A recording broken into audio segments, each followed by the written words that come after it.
Video খিঁচুনি ব্যাধি, খিঁচুনি প্রতিরোধ, মাইক্রোনিক খিঁচুনি, Lennox গ্যাস্টার্ড সিনড্রোমের উদ্বেগের ব্যাধি, নার্ভাসনেস, অস্থিরতা, উত্তেজনা, আতঙ্ক ব্যাধি, তীব্র ভয়, শারীরিক অস্বস্তি, আতঙ্কের আক্রমণের মধ্যে ঘুমের ব্যাধি, নড়াচড়া ব্যাধি ইত্যাদির ক্ষেত্রে খুব দ্রুত কাজ করে থাকে অ্যারোটিল 0.5।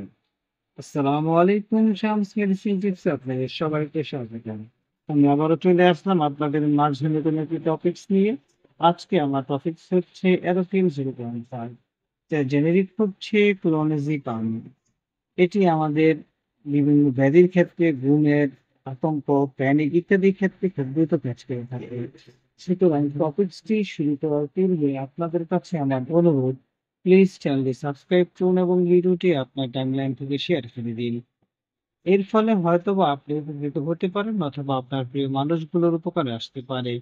যারা অলরেডি আমার চ্যানেলটি দেশ এবং প্রবাস থেকে সাবস্ক্রাইব করেছেন তাদেরকে অসংখ্য ধন্যবাদ।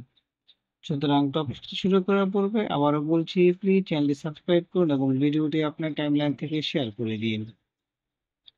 চলুন আমরা চলে যাই আমাদের মেন টপিকসে। অ্যারোটিল 0.5 হলো একটি প্রেসক্রিপশন ওষুধ, যার মধ্যে রয়েছে ক্লোনিজিপাম ইউএসপি 0.5 মিলিগ্রাম।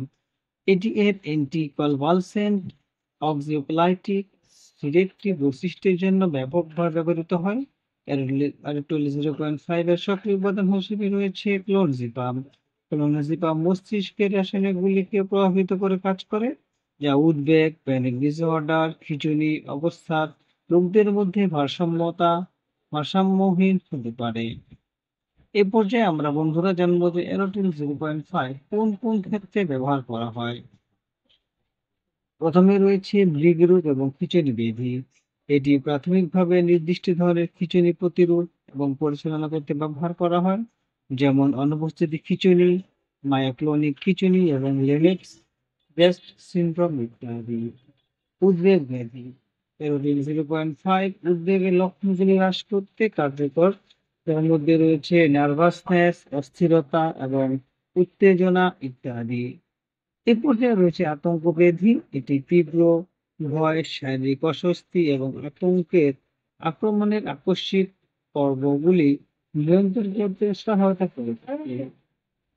এই পর্যায়ে আমরা জানবো বন্ধুরা রয়েছে ঘুমের ব্যাধি। কখনো কখনো এটি উদ্বেগ বা স্নায়বিক ব্যাধিগুলির সাথে সম্পর্কিত।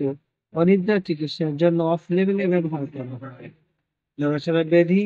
এটি কিছু ক্ষেত্রে অস্থির পা সিনড্রোম বা টার্বিড ডিসকেনেক্সিয়ার মতো পরিস্থিতিতে ব্যবহার করা যেতে পারে। অর্থাৎ আমাদের এই ট্যাবলেটটি আমাদের বিভিন্ন যে মানসিক সমস্যা রয়েছে এই ক্ষেত্রে আমাদের খুব দ্রুত কাজ করে থাকে অ্যারোটিল 0.5 ট্যাবলেটটি।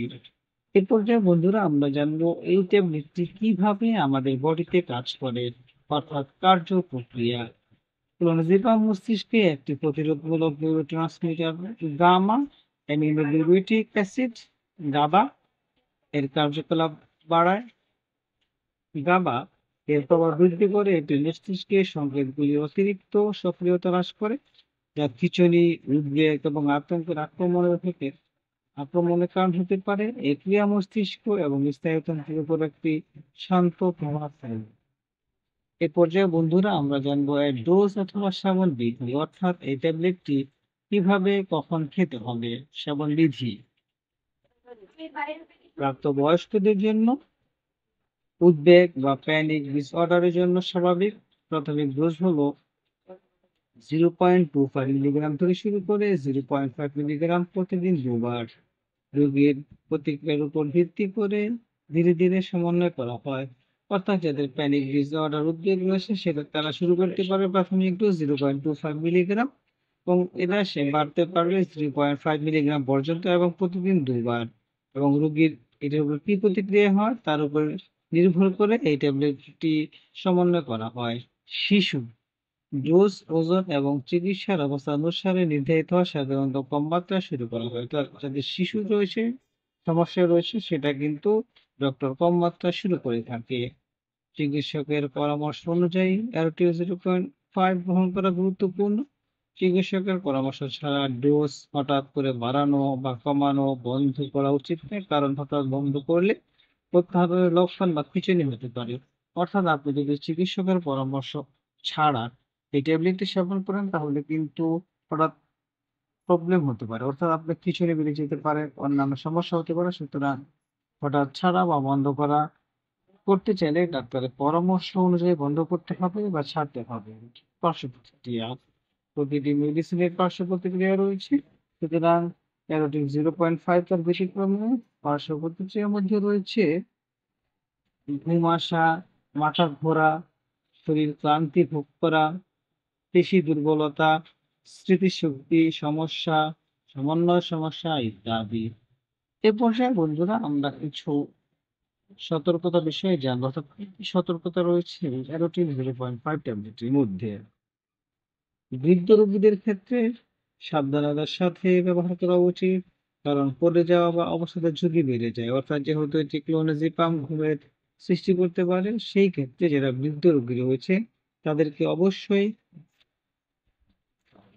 যারা বৃদ্ধ রয়েছে তাদেরকে অবশ্যই সতর্কতার সাথে এই ট্যাবলেটটি ব্যবহার করতে হবে।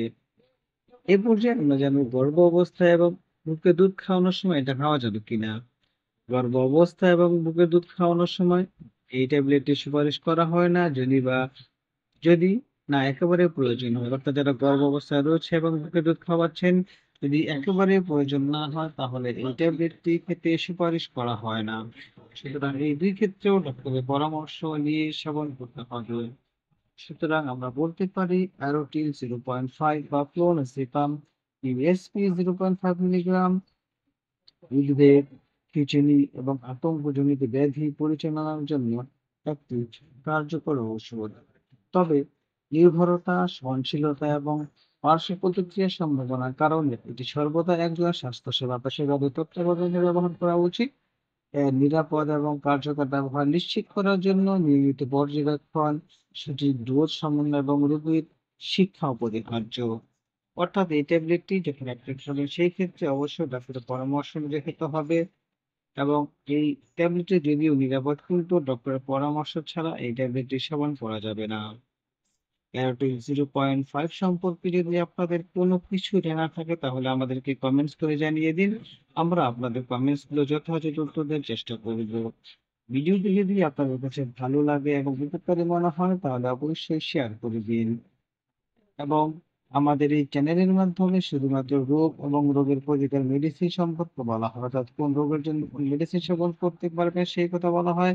অবশ্যই মেডিসিন সেবন করার পূর্বে আপনার পাশে যে স্বাস্থ্যসেবা কর্মী রয়েছে তার সাথে পরামর্শ করুন অথবা অভিজ্ঞ ডাক্তারের সাথে পরামর্শ করে মেডিসিন সেবন করবেন। ডাক্তারের পরামর্শ ছাড়া কোনোভাবে মেডিসিন সেবন করবেন না।